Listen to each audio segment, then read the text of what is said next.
The liquid is derived from the bark. We can see it standing next to the liquid from the bark. This is liquid bark in a bottle and in a glass.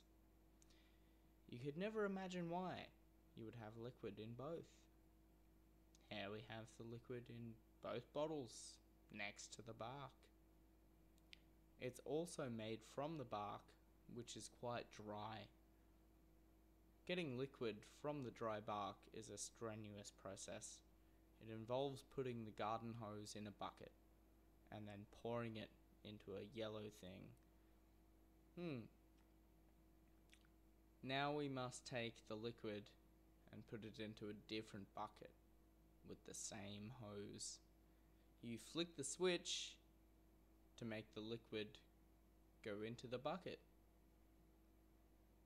We then pour the liquid back into the bucket to make sure that there's lots of liquid in the bucket. Tighten the screw nice and well, otherwise the liquid could escape. We then move on to the different kind of condiments. We put the condiments into a pitcher. Make sure you record the weight, otherwise if they try to escape, you can tell them that they have escaped.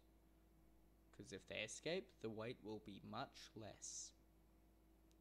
Do this for all the other various condiments.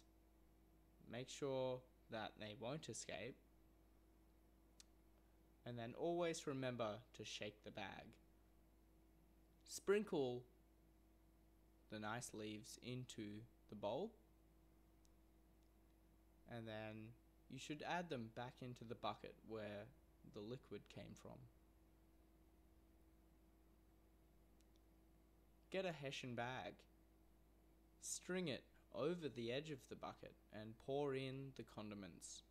Not forgetting to remember the weight of the condiments, because if they try to escape, you can ask them to stop. Tie up the bag for extra security so that the condiments don't run away. Tighten the lid back and leave the condiments and the liquid in the bucket. We can come back to check on the condiments later, but for now we're going to add in more dry sticks just to make the liquid extra wet. Once we place the sticks into the bucket, we can remember that crumbling the sticks is never the best idea. So you should only do this if you're a trained professional. Adding a bit of red dirt can also help with stopping the condiments from jumping out of the bucket. Also, sprinkling salt into more water will also help, but don't forget to stir it around. We then pour this salty, sandy liquid into the bucket where all of the other inmates are trying to escape from. We can have a small sample at this point because it is potable and it will not kill you. A good sniff. We've figured out they didn't escape. Now you can see all the different colors that can come from different amounts of escaped condiments. Time for bottling. We always bottle up the bigger bucket into smaller, more manageable sized pieces.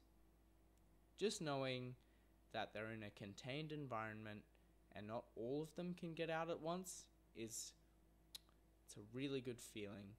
We've got to make sure we cork them up and place a nice label on them because we need to catalog where these condiments are going.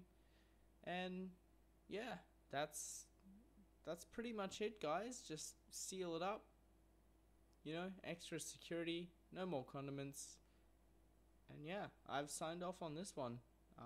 That's my signature. I'm Ron Jeremy, and this is how you make stick liquid.